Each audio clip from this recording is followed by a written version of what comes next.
Late na ang aking lunch. Ito, gumawa ako ng pastil, chicken pastil. My version. Ang sarap. Tapos on the side, peaches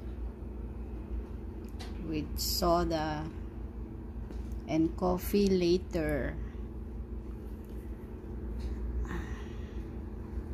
Kagigising ko lang kasi Eid holiday dito sa Riyadh.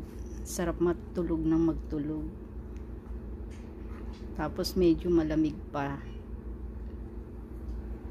Ito ang aking chicken pastel. Nagustuhan ni Sweetie.